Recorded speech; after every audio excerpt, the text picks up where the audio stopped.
How was NASA able to keep this secret? Well, guess what? A lot of their most important people were Freemasons. Okay, this is Buzz Aldrin, one of the 3 astronauts. He was a Freemason. Okay. John Glenn, the first American to orbit the Earth, was a Freemason, 33-degree Mason. Okay. As was James Webb, one of the first NASA administrators. James Webb, Kenneth Planck. So these people are embedded throughout the bureaucracy. And because they're able to coordinate, they have complete control over the bureaucracy. Does that make sense? So it doesn't matter who's at the top. What matters is which bureaucrats are able to work together to achieve their vision.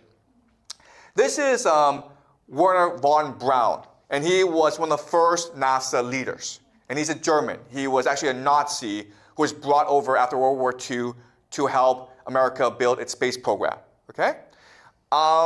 And he had a friend or a colleague named Carol Rosen. And we don't know if this is true. Okay? But what Carol Rosen tells us is that when von Braun died, he told us that the American government, was first and foremost concerned about spending money on space weapons. Okay? And to do this, what America will do is continue to manufacture threats to justify all the spending on weaponry. Okay? And then she lists the different threats. First, they will use Russians, okay? The Russians. We have to defeat the Russians in the space race. Then they'll be like, you know what? Terrorists, okay, 9/11. Then, third world countries, the crazies, like North Korea, okay? Iran. And then, an asteroid. We need space weapons to protect the Earth from asteroids. And then the last thing is a fake alien invasion, okay? Aliens. Okay, does that make sense? Okay. So we'll talk about this later towards the end of the semester about a fake alien invasion, okay? That's part of the plan. And they've been seeding this for a long time. So I'll conclude by talking about different possibilities. You don't have to believe me, okay? In fact, there are, I think, 5 different possibilities as to what happened. Okay? The footage looks fake. So how to explain this? Well, the first explanation is it's real footage. And we should just believe the government, okay? But we also need to believe that they lost all the footage, lost all the technology, lost all the data. Okay? That's possibility number 1. Just believe what the government tells you.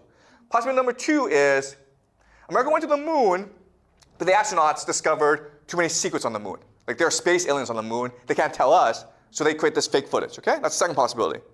Third possibility is America went to the moon, but because of the lighting, because of the difficulty of filming, they couldn't actually take any footage. So they made it up to please the American people, okay? The fourth possibility is America went to the moon, but NASA decided to create this fake footage to fool the Soviets, right? Because if it's real footage, the first Soviets might be able to copy the technology, so we should just fake this thing and make fun of the Soviets, okay? Let's fool the Soviets. So the Soviets could not reverse engineer the success. Okay? That's also a possibility. Right? And the last possibility, of course, is America didn't go to the moon. And it's entirely your choice which possibility to believe. Okay? I'm just proposing different possibilities out there. So how can we know the truth? Well, we can use game theory to logically deduce what happened. Okay? So let's use game theory. All right. So we know that NASA's Apollo program cost $26 billion between 1960 and 1973. That's almost $200 billion today. They spent all this money. They need to produce a result. Right?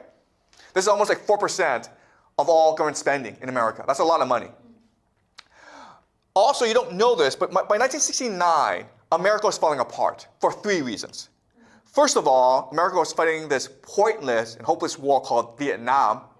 Tens of thousands of Americans were dying for no reason.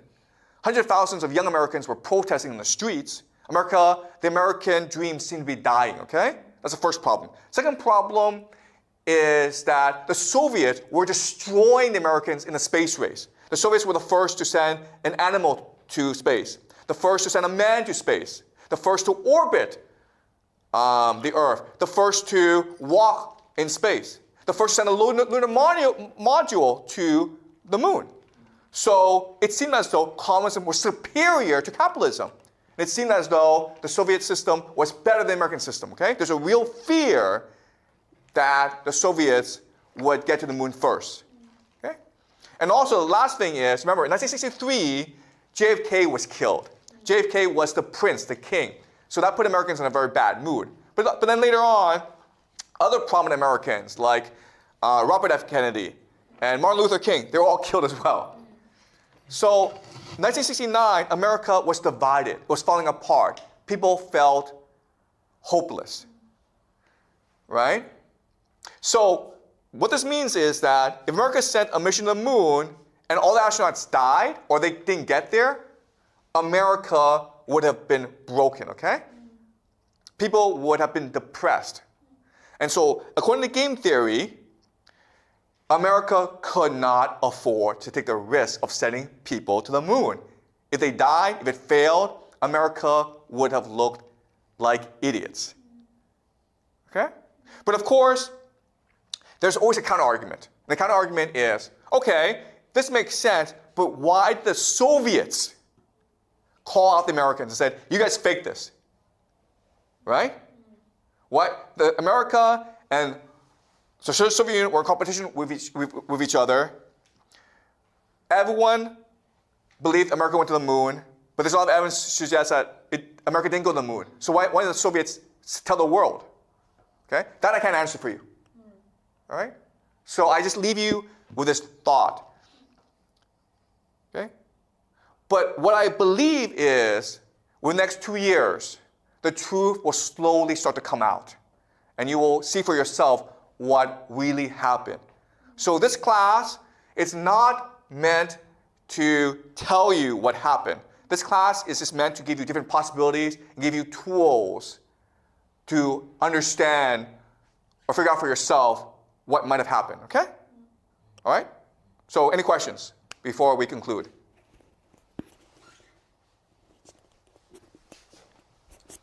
As we said, the secret society might have might fighting with the governments, but why don't they send part of their people into the governments? Why don't they work together?